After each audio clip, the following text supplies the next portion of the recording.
बिस्मिल्लाहिर्रहमानिर्रहीम। Dear students, आज फिर नए सवाल के साथ। जो आज का सवाल है वो फिर कंसोलिडेशन से है और कंसोलिडेशन में भी आपका favourite topic profit and loss. तो चलते हैं क्वेश्चन की तरफ और क्वेश्चन को देखते हैं क्या क्वेश्चन है। कहते हैं नाइट्रोजन को बॉट 80% ऑफ एस को on 30th June 20x5। The statement of profits or loss for both companies for the year ended 31st March 20x6 are below। सबसे पहले क्या मिड ईयर एक्विजिशन है? Answer is yes. हमने कब खरीदा है? 30th June 20x5 को। Year and क्या है? 31st March 20x6। It's means 9 months हुए। कितने मंथ्स हुए? 9 मंथ्स हुए। तो जिस तरह मैं क्वेश्चन पढ़ रहा हूं, अगर आपने भी यही पैटर्न एग्जाम में अपनाया तो आपके लिए मुश्किल इंशाल्लाह नहीं होगी। तो देखिए, रेवेन्यू हमारे पास दोनों का गिवन है, कॉस्ट ऑफ सेल्स गिवन है, ग्रॉस प्रॉफिट है, डिस्ट्रीब्यूशन है, एडमिनिस्ट्रेशन है, प्रॉफिट बिफोर टैक्स है, इनकम टैक्स है, प्रॉफिट फॉर द ईयर है। Task number 1 for 2 marks. And what's the task? कहते हैं complete the following extracts from the consolidated statement of profit and loss of Nitrogen Co for the year ended 31st March 20x6। Distribution cost. तो distribution cost कैसे लेंगे? P plus S, but S के data को हम 9/12 करेंगे। तो आप calculator उठा सकते हैं। 48,000 9/12 36 जमा 75 it's 111,000।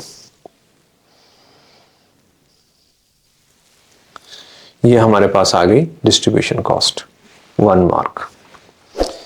Next is administration cost. Administration cost को भी हम क्या करेंगे?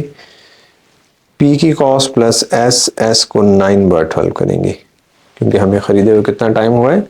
9 मंथ्स हुए हैं। तो 36 divide by 12 multiply by 9 27 plus 32,000 it's 59,000। तो 2 मार्क्स की टास्क नंबर 1 हम कर चुके हैं। हमने क्या किया? 2 एक्सपेंसेस थे, P प्लस S किया, बट मिड ईयर एक्विजिशन थी तो हमने अपने डाटा को टाइम अपॉर्शन किया। टास्क 2 पे चलते हैं। What is task 2? क्या हमें टास्क 2 में क्या रहा है? कह रहे हैं इन सितंबर 20x5, मतलब पोस्ट एक्विजिशन की बात कर रहे हैं। 30 जून को एक्वायर किया था। एक्वायर करने के बाद एस को sold goods costing 75,550 to nitrogen subsidiary sold goods to parent, जिसकी कॉस्ट 75,550 थी। कितने का सेल किया? 95,350 का सेल किया। नाइट्रोजन को had sold all of these goods to other entities. It means there is no stock held at the year end। जब no stock होगा तो इसका मतलब क्या है? There is no unrealized profit। Unrealized profit क्या होता है? प्रॉफिट का वो पोर्शन जो होल्ड किया हो। तो यहां पे कुछ होल्ड नहीं किया तो unrealized profit नहीं होगा। तो अब हमसे क्या क्या कह रहा है?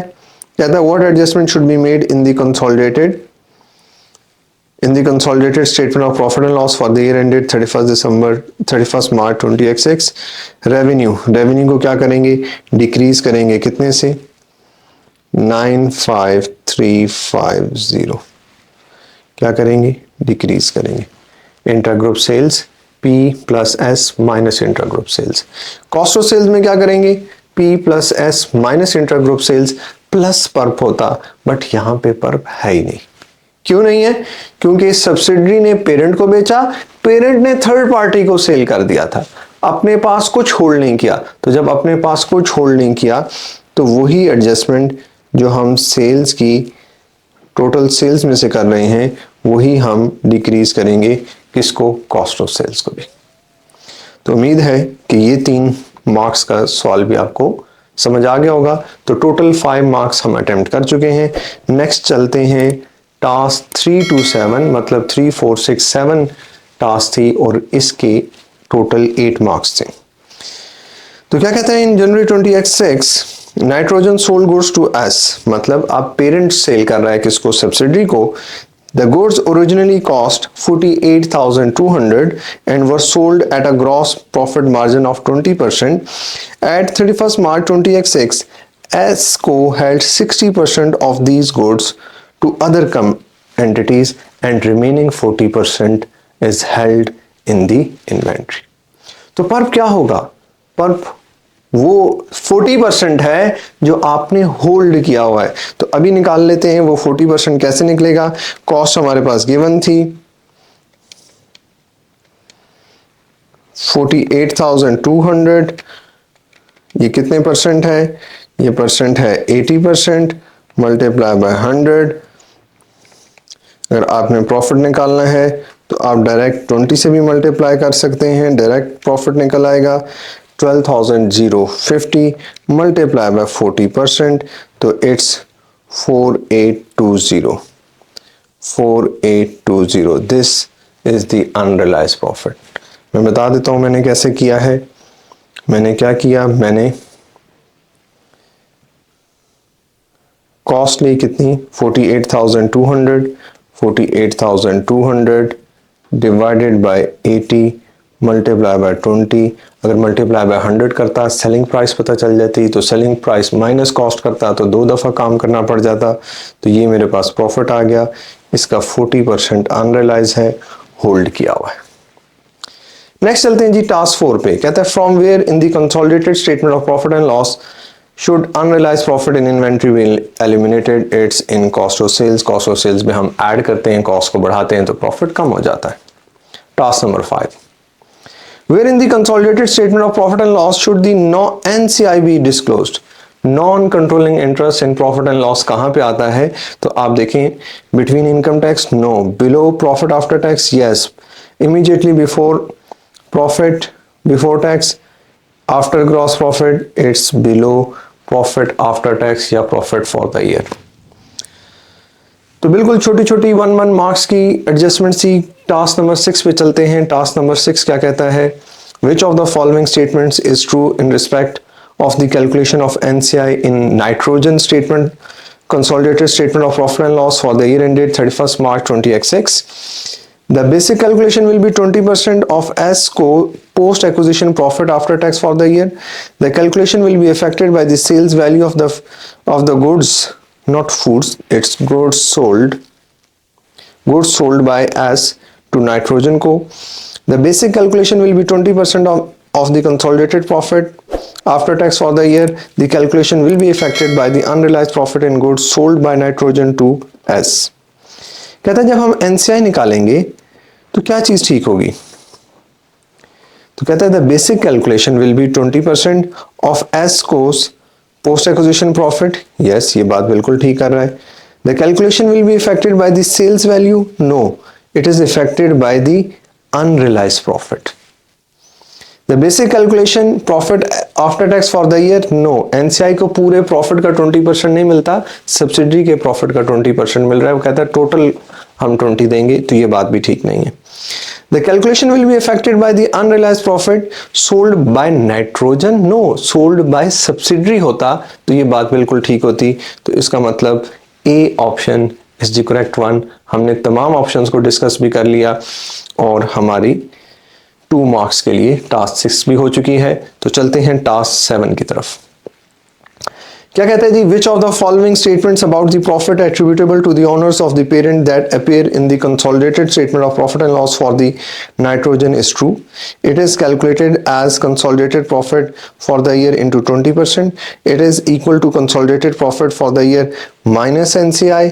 कहता है कि बताओ पेरेंट को क्या मिलेगा? तो टोटल प्रॉफिट में से NCI माइनस करते हैं तो पेरेंट का प्रॉफिट आ जाता है। तो हमारे पास टोटल प्रॉफिट था माइनस NCI, टोटल प्रॉफिट का 20% नहीं मिलता। कहता है it is equal to consolidated profit. No, जो सारा प्रॉफिट है वो सारा पेरेंट का है, नहीं, उसमें से NCI माइनस होनी थी। It is calculated at total profit का 80%, ये बात भी ठीक नहीं है। तो टोटल प्रॉफिट में से जो 20% NCI था वो माइनस करेंगे, जो वैल्यू आएगी वो क्या होगी? वो पेरेंट की वैल्यू होगी। तो हमारी 7 टास्क कंप्लीट हो चुकी हैं जो कि 8 मार्क्स के लिए थी। आपको डिफरेंट मार्क्स एलोकेशन मिल गई थी। चलते हैं लास्ट टास्क की तरफ, टास्क नंबर 8।